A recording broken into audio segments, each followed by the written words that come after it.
Bonjour chers amis, chers compatriotes, je suis ravi de vous retrouver aujourd'hui.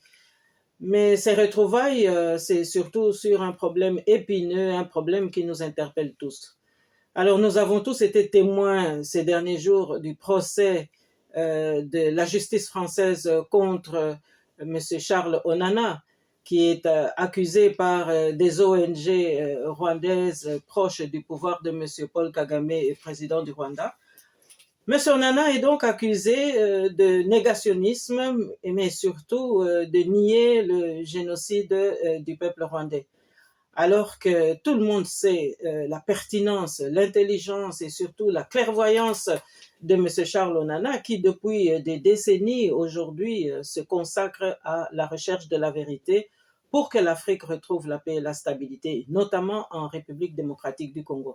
Monsieur Charles Onana, dont le dernier livre a beaucoup dérangé les autorités rwandaises, livre intitulé Holocauste au Congo, omerta de la communauté internationale.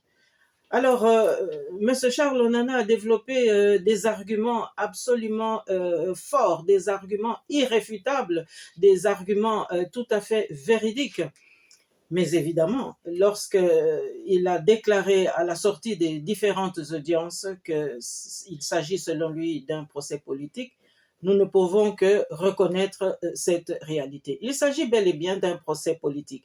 Et lorsqu'on dit procès politique, cela suppose qu'il y ait des mensonges, volonté de dissimuler la vérité, mais surtout volonté d'instrumentaliser la justice.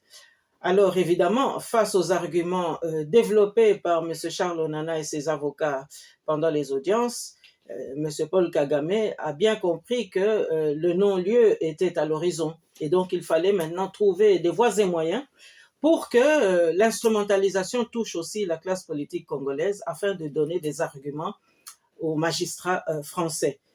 Alors, fallait-il envoyer les parlementaires congolais dont le président de l'Assemblée est dans une position délicate ces derniers mois, ou fallait-il envoyer ou utiliser le gouvernement congolais? Eh bien, c'est cette deuxième option qui a été adoptée.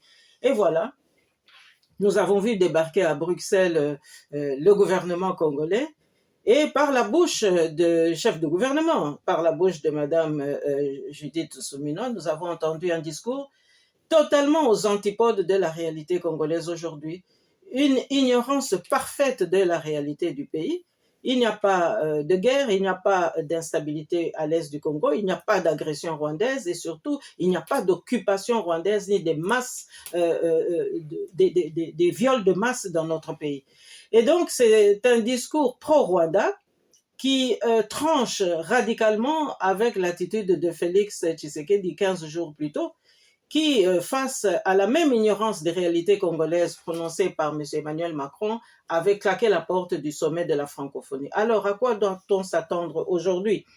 Parce que nous voyons littéralement l'instrumentalisation de nos institutions.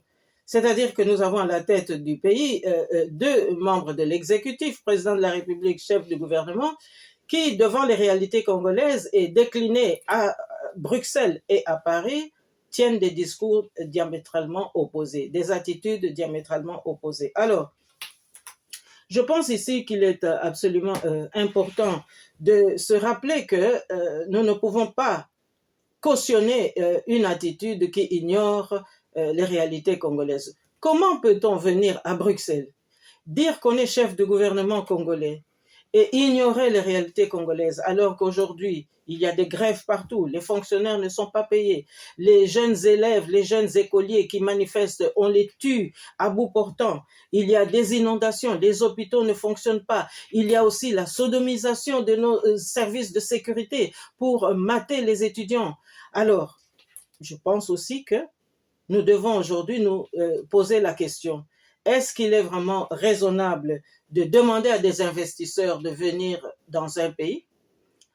On développe un catalogue de toutes les disponibilités des ressources minières devant un public qui est évidemment beaucoup plus au courant de toutes ces situations-là.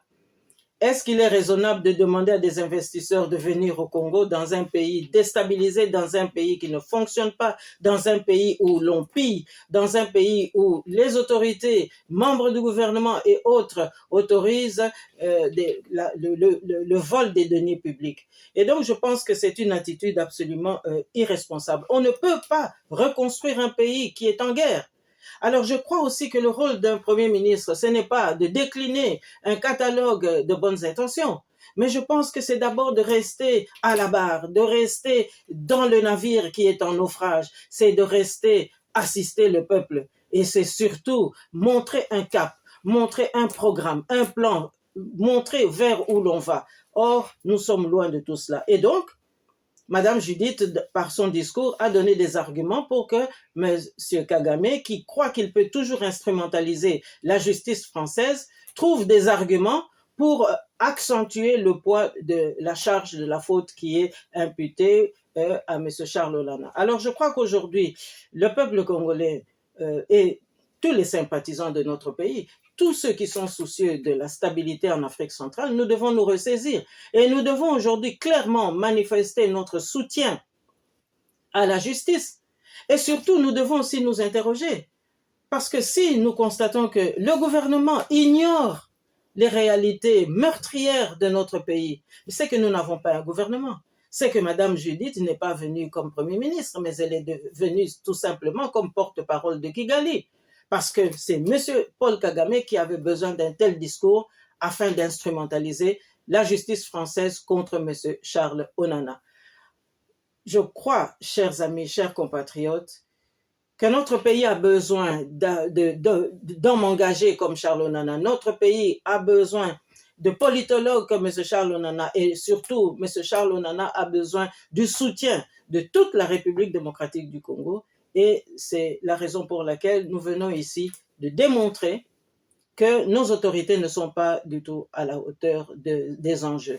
Et donc, j'aimerais bien ici qu'on puisse se rendre compte que si M. Kagame peut prétendre encore instrumentaliser ad vitam aeternam, cela veut dire qu'il y a un chantage qu'il exerce sur les institutions européennes, pour ne pas dire sur les dirigeants européens.